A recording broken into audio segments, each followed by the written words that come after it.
Oke, kita mulai ya. Pernah nggak sih Anda ngerasa kayak lagi balapan sama waktu, tapi kok iya kalah terus? Kalau iya, tenang, Anda nggak sendirian. Yuk kita bedah bareng-bareng gimana caranya ngubah hubungan kita dengan waktu. Bukan pakai sihir, tapi pakai strategi-strategi cerdas yang bisa langsung Anda coba.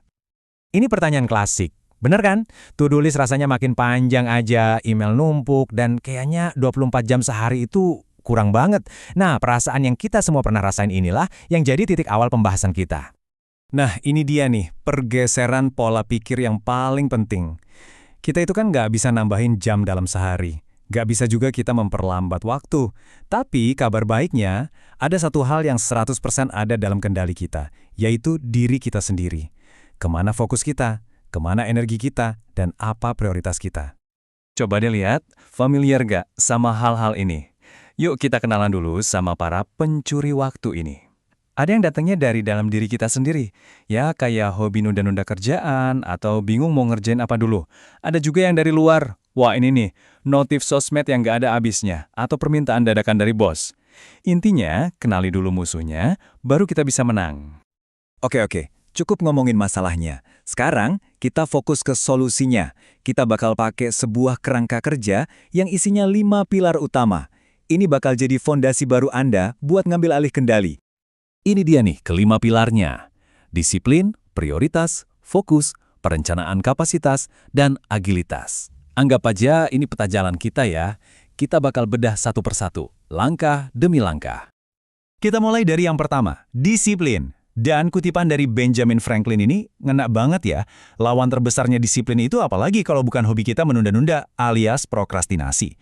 Disiplin itu kayak otot mental, yang harus dilatih biar kita tetap ngerjain apa yang harus dikerjain, bahkan pas lagi males-malesnya. Lanjut, pilar kedua. Punya disiplin itu bagus, tapi kalau nggak tahu arahnya, ya jadinya cuma sibuk doang, bukan produktif. Nah, disinilah prioritas masuk. Kemampuan buat misahin mana yang penting beneran dan mana yang cuma berisik doang. Wah, ini dalam banget sih. Jadi, prioritas itu bukan soal bikin to-do list sepanjang jalan tol. Justru sebaliknya. Ini soal seni mencoret, seni eliminasi. Punya keberanian buat bilang enggak ke hal-hal yang enggak penting buat tujuan utama kita. Nah, ini ada alat yang praktis banget. Coba lihat matriks ini. Semua tugas kita bisa dibagi jadi 4 kotak berdasarkan seberapa penting dan mendesaknya. Kalau penting dan mendesak, kerjain sekarang juga, jangan ditunda.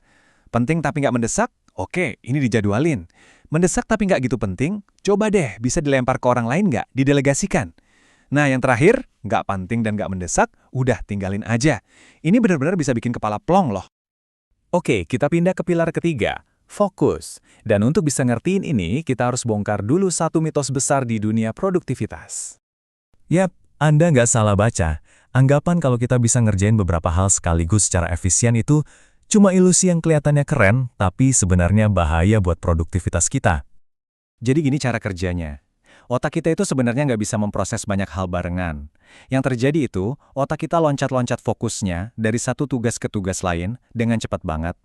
Nah, setiap kali loncat, itu ada biayanya. Biaya waktu, biaya energi mental. Hasilnya, kita jadi lebih lambat, lebih capek, dan lebih gampang bikin salah. Terus, gimana dong cara ngelatih fokus? Coba deh teknik Pomodoro. Caranya simpel banget, tapi efeknya luar biasa. Kerja 25 menit itu bikin ada rasa kepepet yang positif. Jadi kita nggak nunda-nunda. Terus istirahat 5 menit itu buat ngecharge otak kita lagi, biar nggak overheat. Jadi kita ngelatih otak buat masuk ke mode fokus mendalam lagi dan lagi. Sekarang kita masuk ke 2 pilar terakhir. Dan ini kayak satu paket, kapasitas dan agilitas. Intinya, ini bukan cuma soal bikin rencana, tapi gimana caranya bikin rencana yang realistis dan siap diubah pas kenyataan nggak sesuai harapan. Bedanya jauh banget. Bayangin deh, jadwal yang kaku itu kayak rel kereta. Lurus terus, begitu ada batu di tengah rel, ya udah berhenti total, stres. Beda sama kerangka kerja yang agile atau tangkas. Ini lebih kayak pembalap. Jalannya mungkin belok-belok, tapi dia bisa menyesuaikan diri, tetap ngebut ke arah garis finish. Salah satu alat paling keren buat ini namanya time boxing. Jadi, daripada punya to-do list yang cuma ngambang gitu aja, kita kunci waktu di kalender buat tugas spesifik. Misalnya nih, blok kalender hari Selasa jam 9 sampai 10 pagi, tulis, fokus bikin laporan. Gak boleh diganggu-gugat. Ini maksa kita buat realistis sama waktu yang kita punya. Terus, gimana caranya biar lebih tangkas? Pertama, Ingat, fokusnya ke hasil akhir, bukan cuma biar kelihatan sibuk. Kedua, ini penting banget. Selalu siapin buffer time atau waktu cadangan di jadwal Anda buat jaga-jaga. Dan yang terpenting, jangan kaku. Kalau rencana berubah, ya dinegosiasikan lagi. Itulah namanya agile. Oke, kelima pilar udah kita bahas semua. Tapi kan, semua ini cuma teori kalau nggak dipraktekin. Terus gimana dong cara mulainya di dunia nyata? Jawabannya sederhana banget. Cuma ini. 1.